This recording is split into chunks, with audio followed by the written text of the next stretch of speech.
নমস্কাৰ বন্ধু বান্ধৱীসকল, কি খবৰ আপোনালোকৰ? আপোনালোকক মোৰ ইউটিউব চেনেল পৰুৱা টিপছ এণ্ড ব্লগছলৈ পুনৰবাৰ স্বাগতম জনাইছোঁ।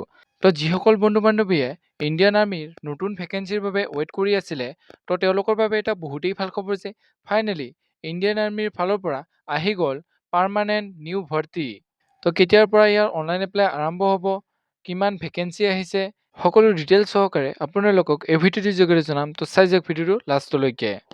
এই ভেকেঞ্চিখিনি আহিছে ইণ্ডিয়ান আৰ্মিৰ AOCৰ ফালৰ পৰা, অৰ্থাৎ আৰ্মি অৰ্ডিনেন্স কৰ্পছৰ পৰা। ইয়াৰ লাষ্ট ডেট হ'ব 22 ছেপ্টেম্বৰ 2026। ইয়াৰ এপ্লাই অনলাইন কেতিয়াৰ পৰা আৰম্ভ হ'ব সেইখিনি পিছলৈ জনাম। ইয়াৰ টোটেল ভেকেঞ্চি আছে 2615টা। ইয়াতে ভালেখিনি পোষ্ট দেখিবলৈ পাব। লগতে ইয়াতে বেলেগ বেলেগ কেটেগৰীৰ পোষ্ট আপোনালোকে দেখা পাব, যেনে টেচমেন, JOA, ফায়াৰমেন আৰু MTSৰ ভেকেঞ্চি আপোনালোকে ইয়াতে দেখা পাব। ইয়াৰ এপ্লাই আপোনালোকে অনলাইন যোগেৰে কৰিব লাগিব। ইয়াতে কেটেগৰী চেন্ট্ৰেল গভৰ্ণমেণ্ট জবছ আৰু জব লোকেশ্যন অল ইণ্ডিয়া। যিহেতু এইখিনি অল ইণ্ডিয়া ভেকেঞ্চি হয়, আপোনালোকে অল ইণ্ডিয়াত এইখিনি চাকৰি কৰিব লাগিব। ইয়াতে কেটেগৰী ৱাইজ ভেকেঞ্চিখিনি ভাগ কৰি দিয়া হৈছে। টেচমেন মেৰিটৰ বাবে আছে 1799টা, ফায়াৰমেনৰ বাবে আছে 508টা, জুনিয়ৰ অফিচ এছিষ্টেণ্টৰ বাবে আছে 104টা, মাল্টিটাস্কিং ষ্টাফ অৰ্থাৎ MTSৰ বাবে আছে 142টা আৰু মেটেৰিয়েল এছিষ্টেণ্টৰ বাবে আছে 50টা। ইয়াতে টোটেল পোষ্ট আছে 2603টা।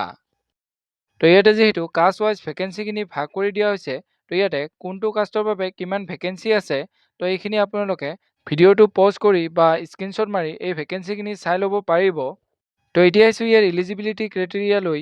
ইয়াৰ এজ লিমিট যিহেতু পোষ্ট ৱাইজ বেলেগ বেলেগ হয়, ইয়াতে টেচমেন মেৰিটৰ বাবে 18 বছৰৰ পৰা 25 বছৰলৈ, ফায়াৰমেনৰ বাবে 18 বছৰৰ পৰা 25 বছৰলৈ, মেটেৰিয়েল এছিষ্টেণ্টৰ বাবে 18 বছৰৰ পৰা 27 বছৰলৈ, জুনিয়ৰ অফিচ এছিষ্টেণ্টৰ বাবে 18 বছৰৰ পৰা 27 বছৰলৈ।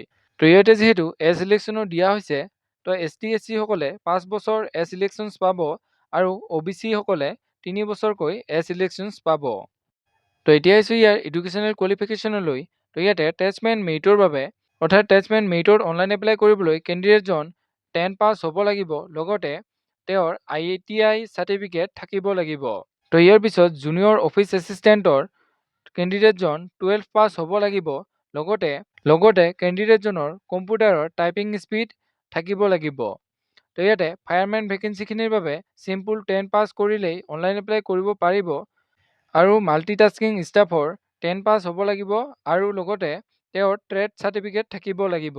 ইয়াৰ লগতে মেটেৰিয়েল এছিষ্টেণ্টৰ কেণ্ডিডেটজনৰ গ্ৰেজুৱেশ্যন থাকিব লাগিব, লগতে তেওঁৰ ইঞ্জিনিয়াৰিঙত ডিপ্ল'মা থাকিব লাগিব। এইখিনি আছিল ইয়াৰ এডুকেশ্যনেল কোৱালিফিকেশ্যন। এতিয়া আহিছোঁ ইয়াৰ অনলাইন এপ্লাইসমূহ কেতিয়াৰ পৰা আৰম্ভ হ'ব। ইয়াতে ইয়াৰ ইম্পৰ্টেণ্ট ডেটসমূহ দিয়া হৈছে। ইয়াতে নটিফিকেশ্যন ৰিলিজ ডেট 9 আগষ্ট 2026, অৰ্থাৎ 9 আগষ্ট তাৰিখে যিহেতু ইয়াৰ নটিফিকেশ্যনখন ওলাইছিল, ইয়াৰ এপ্লাই ষ্টাৰ্ট হ'ব 24 আগষ্ট 2026ৰ পৰা আৰু ইয়াৰ এপ্লাই লাষ্ট ডেট হ'ব 22 ছেপ্টেম্বৰ 2026। এই সময়সীমাৰ ভিতৰতে আপোনালোকে অনলাইন এপ্লাইখিনি কৰি ল'ব। লগতে ইয়াৰ এডমিট কাৰ্ড কেতিয়া ওলাব, এক্সাম কেতিয়া হ'ব তাৰ বিষয়েও দিয়া হৈছে। আপোনালোকে যদিহে এই পোষ্টখিনিৰ বাবে ইচ্ছুক হয়, আপোনালোকে এই পোষ্টখিনিৰ বাবে অনলাইন এপ্লাই কৰিব পাৰে।